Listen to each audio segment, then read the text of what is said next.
Welcome back to WZ Tales. In today's story, we explore a man who calls off his wedding when his fiancée uses boundaries to hide a dangerous past and secret exit plans. As you listen, notice the exact moment where you would have walked away. My fiancé said, "My past is off limits to you." I replied, "Then you don't deserve my future." Then I matched her boundary, checked our joint accounts, canceled the wedding, and waited to see what secrets might crawl from her past, and why her phone listed someone as "do not answer" that night. My name is Ian. I have been with my fiancée, Alice, for about 2.5 years, engaged for 6 months. Our wedding was supposed to be in April. We were both excited, or at least I thought we were, until about 3 weeks ago. Her family wanted us to do premarital counseling through her church. It was their requirement, not mine, but I was fine with it. The counselor gave us a homework packet that asked us to list past relationships that had a lasting impact on our lives. It seemed reasonable to me. If something from the past might affect our marriage, it made sense to talk about it. Around the same time, I was working on our wedding slideshow. I was going through old photos, pictures from our phones, Facebook, all that. I found a picture of Alice with some guy I had never seen before. Just the two of them at a nice restaurant. The way they sat, the way they leaned in, it did not look like just friends. But it also did not match any of the casual stories she had told me before. I was not trying to interrogate her. I honestly just wanted to know if I should include it in the slideshow, so I asked, super casual, "Hey, who is this guy? Should I include this one?" Her reaction surprised me. She went quiet for a second, then said, "You do not need to know about that." She was not yelling, but her voice was very firm. Then she added, "Actually, Ian, my past is off limits. That is my boundary. I need you to respect that and never ask about it again. I do not owe you explanations about my past. This is about self-protection." She used all the therapy words: boundary, self-protection, privacy. I know boundaries can be healthy. She is a speech therapist, around counseling language all the time. I respect that some people have things they do not want to talk about.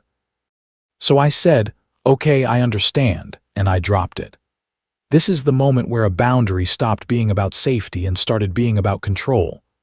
A boundary that locks your partner out of anything important is not a fence, it is a wall. I did not bring it up again. I did not push, but something stuck with me. If her past is totally off limits to me, why should my present and future be completely open to her? So I stopped sharing details too, not to punish her, but to follow the same rule. She asked why I was taking extra shifts next month. I said, "Work stuff, I will handle it." The truth was, there is a project 3 hours away that pays really well, but it means being gone on weekdays for 6 weeks. I had been planning to talk through it with her.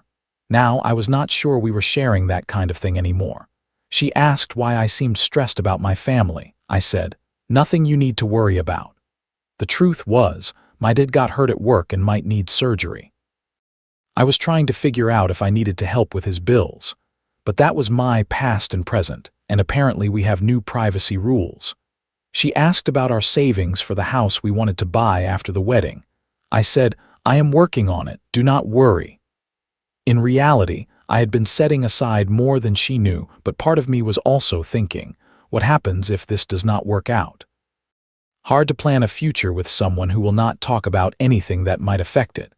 Matching someone's unhealthy rule can be a powerful mirror, but it also quietly turns the relationship from a team project into two people protecting their own corners. Alice was not happy. 3 days ago, she told me I had been distant and closed off. I reminded her I was respecting privacy the same way she asked me to respect hers. She said it was different, that her past was her business, and I was punishing her for setting a boundary. She told me I was weaponizing therapy language and being manipulative. I did not feel like I was manipulating anything. I felt like I was living by the standards she put in place. There was another thing too. We had always known each other's phone passcodes, not to snoop, just in case of emergencies. But one day I noticed mine no longer opened her phone. When I asked, she said she needed more privacy now. I said, "Okay," and let it go. That same night, her phone lit up on the counter. I saw the name of a contact. Do not answer. Not mom, not spam, not an unknown number. A saved contact with that label. I did not touch her phone. I did not ask, but I could not stop thinking about it. Who saves someone as do not answer instead of just blocking them? The only answer I could come up with was that it might be someone you sometimes still want to answer. Sometimes our gut notices patterns long before we admit it out loud. A few days later, I got a call from her mom. "Ian," she said, "Alice says you have been cold to her. She says you do not share anything anymore, that you are shutting her out. You are about to be her husband. You cannot act like this." I was surprised. Alice had told me she wanted to handle things between us privately. Now her mom was scolding me about it. I said, "I am just respecting the boundary Alice set. She told me her past is off limits. I am applying the same standard." Her mom paused. "That is not the same thing, Ian. Alice has her reasons for privacy. You are just being stubborn." I wanted to ask what those reasons were, but I knew I would not get an answer. So I said, "With respect, if Alice has concerns, she should talk to me, not through you." She told me I was being disrespectful, and that marriage means putting your partner first. Then she hung up. When parents are pulled in to fight your partner's battles, that is usually a sign that someone is not ready to handle adult conflict on their own. Alice came over that evening, more upset than I had seen her in our whole relationship. She said I was playing games and punishing her, and that I was supposed to be the bigger person. I said, "I am not punishing you. I am living by the privacy standards you set. If you can have boundaries about your past, I can have boundaries about my present and future." She said it was not the same thing. "My past is mine," she said, "but we are supposed to be building a future together. You are supposed to share that with me." I answered, "Your past could affect our future. Whatever happened that you will not talk about? What if it comes up after we are married? What if it affects our finances, our safety, or our kids someday?" She did not have an answer for that. She just told me I was overthinking and creating problems where none existed. After that, she started pushing for more concrete commitments. She wanted me to co-sign the lease for a new apartment we had been looking at after the wedding. I told her I wanted to wait until we were actually married. She wanted me to help with money for a newer car she was thinking of buying. I said we should slow down and talk about it more. She wanted to sit down and seriously discuss a timeline for kids. I said we should wait until we had actually lived together as a married couple. Each time I said, "Let us wait," she got more frustrated.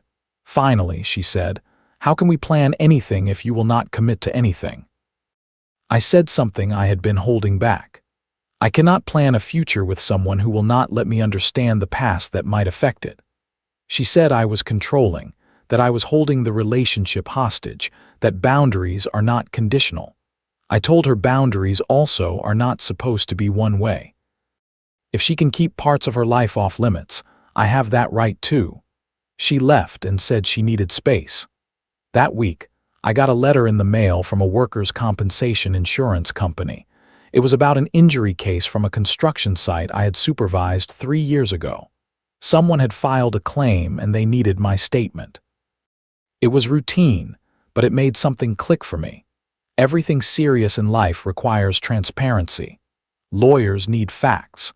Doctors need history. Insurance companies need information. You cannot just wall those things off and hope it all works out. But I was supposed to marry someone who told me I had no right to know anything about a huge part of her life that could still affect us. A little while later, I got a Facebook message from a woman I did not know. Her name was Celia. She wrote, "I do not want to ruin your wedding, but you should know Alice had a very complicated relationship in her past. If you want to know more, I am willing to talk." My first instinct was to ignore it. It could be someone with a grudge. But I checked her profile. She looked normal, married, kids, regular job, not someone who had made an account just to cause drama. I replied, "Who are you?" She wrote, "I am the ex-wife of someone Alice was involved with. I am not asking for anything. I just think you should know what you are walking into."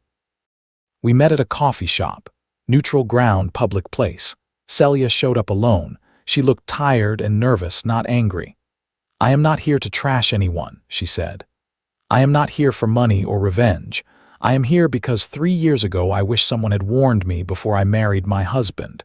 Maybe it would have saved me a lot of pain." Then she told me the story. Alice had been involved with Celia's husband, we will call him David, for nearly 4 years. Not a quick fling. A long-term secret relationship that ran alongside his marriage. They met when Alice was 24 and in grad school. David was her clinical supervisor for one of her internships. Celia found out about the affair 2 years ago when she discovered messages on David's phone. She filed for divorce immediately. It got messy. David's professional reputation took a hit. Alice vanished from their lives. During that same time, David was sued in a separate civil case. A patient filed a professional misconduct claim, saying he had behaved inappropriately. Celia did not know all the details, but Alice was pulled in as a potential witness. She was never officially subpoenaed, but lawyers wanted to talk with her about David's behavior and judgment.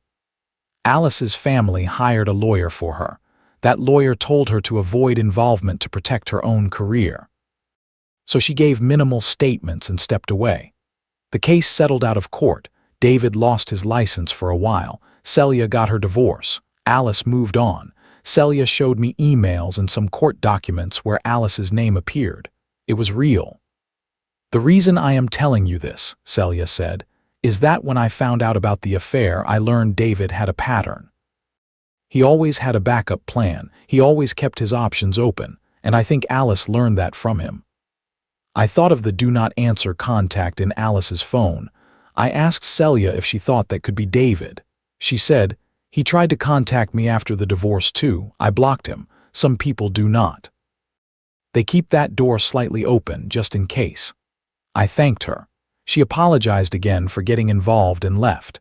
Later, I looked up David's professional license. There was a suspension on record from 2 years ago. I found news articles about a settlement at his old workplace. The timeline matched what she had told me. At this point, a lot of people would still push the doubt down and hope it all stayed in the past. But once you see a pattern of secrets, it is very hard to unsee it. That night, I went to see Alice. I was not yelling. I was not trying to trap her. I just asked one clear question. "Is there anyone from your past who could affect our life together? Not romantically, but legally, professionally, or in any serious way." She got defensive right away. "Why are you asking me this?" "Because I need to know what I am walking into," I said. "I am not asking for every detail. I just need to know if there are serious risks." She stood up and paced. "There is something from before I met you," she said finally, "but I am not allowed to talk about it. My lawyer told me not to." "Your lawyer," I repeated. "So it is serious enough that you had a lawyer involved." "It is handled," she said. "It is over. It will not affect us." "But you do not know that," I said. "If it was serious enough for a lawyer, it could come back. And I have a right to know what I am signing up for." She snapped. "You have no right. My past is my past. I do not owe you an explanation for what happened before we were together." "You are right," I said calmly. "You do not owe me anything. But I also do not have to marry someone who might have legal or professional problems that could affect our family, our finances, our future, and will not tell me what they are." She stared at me. "What are you saying?" "I'm saying we cannot get married." I took off my grandfather's ring, the one I had planned to use as my wedding band. I asked her for the engagement ring back. She started crying. Said I was throwing away our whole relationship over nothing. Told me if I loved her, I would trust her. "If you loved me," I said, "you would not ask me to marry you blind." I left and went to stay at my brother's place. Her calls and texts started that night. Her family called too. I did not answer. I was still trying to decide if I had done the right thing. Then she sent a long message saying she would be completely honest with me, but only after we were married. That was the line for me. She wanted me to legally bind myself to her first, and only then would she tell me the truth. Trust that is offered only after you sign the contract is not real trust. It is leverage. Her family got louder. Her mom called me a coward. Her dad emailed me a long message about how real men do not run from strong women, and how I was afraid of a woman with a past. Her sister posted on social media about men who cannot handle successful women. The problem was never that she had a past. The problem was that she was building our future on secrets and conditions. My brother told me, "Check your shared accounts before this gets worse." We had opened a joint savings account 6 months earlier for wedding expenses and a future house down payment. There were only a few thousand in there, but it mattered. I logged in to transfer my half back to my personal account. That was when I saw the transaction notifications I had missed. There were receipts in the documents folder from 2 months ago, a full month before she told me my past is off limits. Alice had put down a deposit on a different apartment, not the one we had been looking at together, a studio in another part of town. The deposit email clearly said single occupancy. There were also saved emails about moving company quotes, about breaking lease terms, about renter's insurance for one person. She had not just made a backup plan. She had started building a separate exit life while we were engaged. Backup apartments and backup partners usually live in the same mental folder, options. That is not how you treat a fiancé. That is how you treat a contingency. I called her and said we needed to meet one last time in person. We met at a park near her parents' house. She looked exhausted, like she had not been sleeping. Part of me felt bad. A bigger part of me was simply done. "I found the apartment deposit," I said. "No warm-up." Her face went pale. "Ian, I can explain. You put down a deposit on a studio 2 months ago before our fight, before we started arguing, while we were still planning our wedding." She tried the first story. "It was just in case the wedding planning got too stressful. I needed a backup space, some me time." "The emails say single occupancy," I said. "The moving quotes have dates. You were planning an exit while telling me you loved me." She switched tactics. "My family told me to have insurance. They said I should not move in with someone before marriage without a backup plan." "Your family told you to secretly rent an apartment, hide it from your fiancé, and move your stuff in behind his back?" I asked. "That is what loving families tell you to do." She did not answer. I pulled out my phone. I had screenshots of some of the things Celia had shown me. "I also talked to Celia," I said, "David's ex-wife." It was like all the color drained from her face at once. "She told me everything," I said, "about the 4-year affair, about the lawsuit, about why you had a lawyer, about why your past had to be off limits." Alice's hands shook. "She had no right." "She had every right to warn me," I said, "just like someone should have warned her before she married him." "It is not what you think," Alice said, now crying. "It was complicated. I was young. I did not know he was married at first." "I do not care about the details," I said. "I care that you hid it. I care that when I asked you if there was anything from your past that could affect us, you lied." "I did not lie," she said.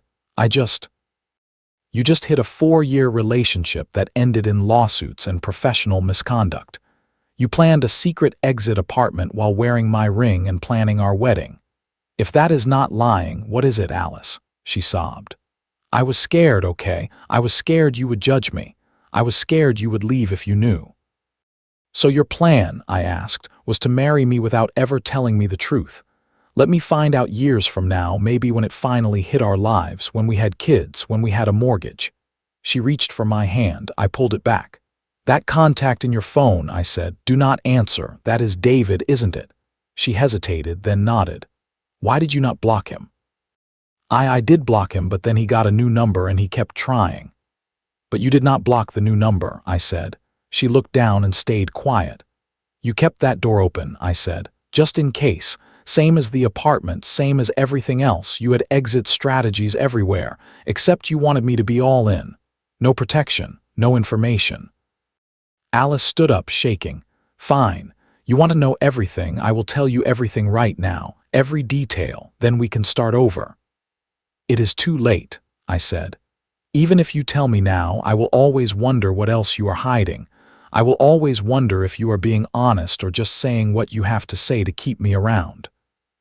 She stared at me. "So that is it. We are done." "We were done the moment you decided to build walls instead of bridges," I said. "I just did not know it yet." I stood up and walked away. That was the last time I saw her. I canceled the wedding that same day, quietly. I sent a short message to immediate family and close friends. Alice and I have decided not to move forward with the wedding. We do not agree on fundamental issues of transparency and shared responsibility. We wish each other well. That was it. No drama, no details, no blame. Alice's family wanted specifics. They wanted to argue. They wanted me to give her another chance. I just repeated, the decision is final. We exchanged our things. I gave her back everything she had left at my place. She gave me back my grandmother's necklace that I had given her on our first anniversary. We closed the joint account. She kept the apartment deposit. I kept my dignity. It has been almost 2 months now. I heard through friends that she moved back in with her parents. David remarried someone else and cut contact with her. Alice has been telling people I could not handle her independence and that I have trust issues. Maybe I do have trust issues now, but I would rather live with trust issues than be married to someone I cannot trust. I threw myself into work. I took on that distant project. 6 weeks away, long days, good pay. I saved enough for a down payment on a small house, just my name on the deed. No secrets, no hidden apartments, no do not answer numbers, just a clean start. Lesson 1. Boundaries are meant to protect your well-being, not to hide serious secrets from the person you want to marry. Lesson 2. If someone demands full access to your present and future while locking away their past, that is not partnership. That is control. Lesson 3. You are allowed to ask, what am I signing up for, before you sign your name to a legal and emotional lifetime commitment. Lesson 4. A phone contact labeled Do Not Answer. A sudden push for more privacy, and secret exit plans are not small quirks. They are red flags about trust. Lesson 5. You do not have to know every detail of someone's history, but you do need enough truth to make an informed decision about your shared future. Lesson 6. Walking away from a wedding can feel drastic, but sometimes it is far cheaper than walking into years of hidden damage you were never told about. What about you?